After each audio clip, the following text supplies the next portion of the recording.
Existem dois tipos de crentes, o cristão que aprende e pratica o que aprendeu, e existe o crente que aprende, mas não pratica o que aprendeu, por medo de ser transformado. Agora, quem é você desses dois crentes? Você é o cristão ou você é o crente?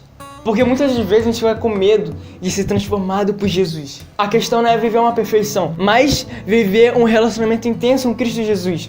E nesse relacionamento vai ter que haver mudança, vai ter que haver transformação, vai ter que haver um caráter de Cristo ali sendo formado em você. Paulo ele fala em Romanos que o bem que eu queria fazer, esse eu não faço, mas o mal que eu não queria, esse sim eu faço. O nosso maior inimigo é a gente próprio. Saca o que Paulo falou em Romanos capítulo 7, versículo 14. O problema não está na lei, pois ela é espiritual e boa. O problema está em mim, pois sou humano, escravo do pecado. Não entendo a mim mesmo, pois quero fazer o que é certo, mas não faço. Em vez disso, faço aquilo que odeio. De fato, a gente temos o Espírito Santo, queremos com todo o coração obedecer à lei, mas a carne não deixa. Sempre vamos pecar. Mas essa é a questão, a lei não foi feita para a gente obedecê-la, mas foi feita para que seja cumprida em Cristo Jesus. A lei foi posta para que a gente entenda quão dependentes nós somos de Cristo, pois a lei nos mostra como somos miseráveis, falhos, nus, e precisamos de Cristo Jesus. Jesus é como se fosse o nosso juiz e nós estivéssemos indo para pena de morte. E Jesus veio e nos justificou, Jesus veio e nos libertou, Jesus veio e nos deu um propósito além da morte. Um propósito que é vida em Cristo Jesus. Vamos pecar porque a nossa natureza é pecaminosa, mas o Espírito que está em nós nos molda para ser mais iguais a Cristo. O Espírito que está em nós nos molda a obedecer à lei. Não devemos nos sentir culpados por não obedecer a Deus. Cristo veio e levou sobre si nossas culpas, nossas enfermidades, nossas doenças. Cara, Ele levou sobre si nossos pecados. Então, cara, muitas vezes a gente vai passar por muita tribulação, muitas vezes a gente vai passar por muita provação. A gente vai passar por essas coisas. Mas essa é a questão. Paulo, ele passava por tudo isso, ele passava por coisa muito pior do que a gente tá passando hoje em dia. Paulo foi chicoteado, Paulo literalmente foi quase morto, bateram tanto nele, mas tanto nele, que ele se arrastava para viver. Paulo foi traído, humilhado, e mesmo assim Paulo continuou perseverando em Cristo Jesus.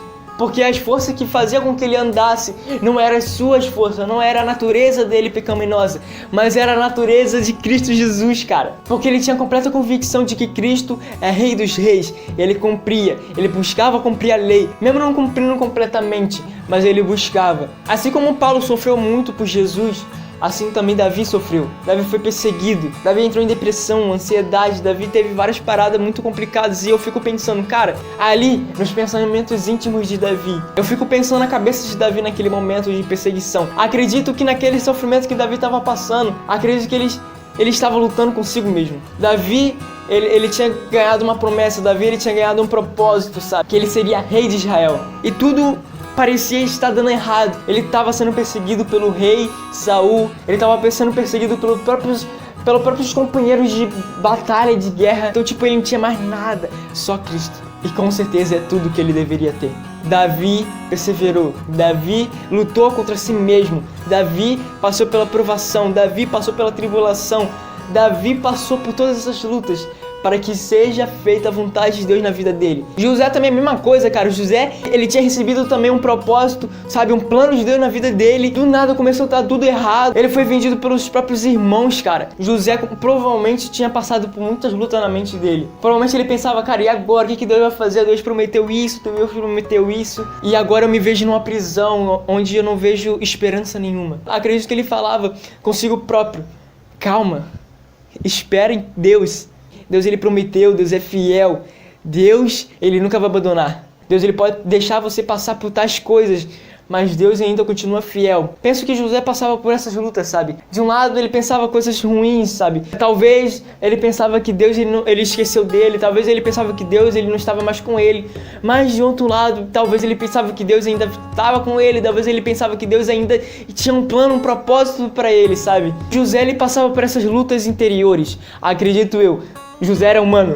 Deus às vezes nos deixa passar por tais aflições, por tais tribulações, para que a gente venha a ser moldado, transformado, mudado. E se você for um crente que tem medo de ser transformado, na verdade você não tem medo de conhecer Cristo, mas você tem medo da dor que vai ter que sofrer para que venha a conhecê-lo. Você tem medo dos planos grandes que Ele tem para você, planos que você não conhece, porém são planos bons, mas você tem medo, porque você sabe que você vai passar por muitas dores para alcançar isso. É uma frase muito secular, que meu treinador da academia costuma falar para mim: sem dor, não há ganho.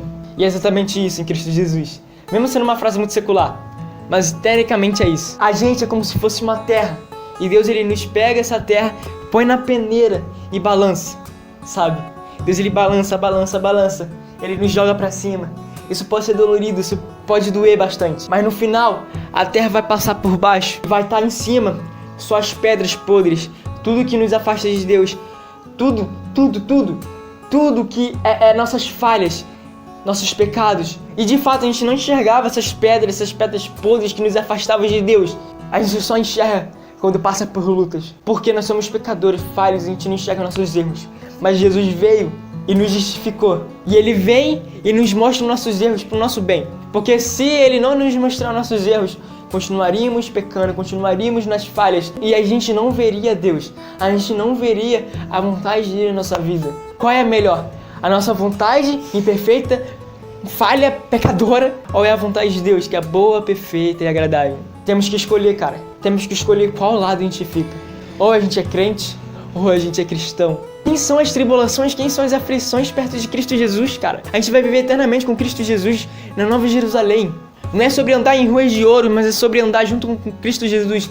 É sobre tocá-lo, é sobre ver face a face o nosso Criador. Porque o que vale, cara, viver um mundo pecaminoso, cara? O que vale viver nossas vontades? Nossas vontades são falhas, são coisas momentâneas. Um dia a gente vai morrer, a gente vai virar pó, nosso corpo vai virar poeirinha, nosso corpo vai viajar o mundo todo, saca?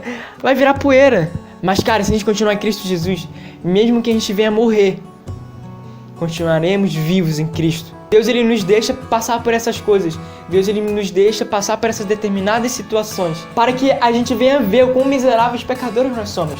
Para que a gente venha ver que ainda falta ser transformado, que ainda me falta ser transformado em relação a evangelizar, que ainda me falta ser transformado em relação a amar o próximo, que ainda me falta ser transformado em me humilhar, em falar: ei, o meu status não é nada comparado com Cristo Jesus.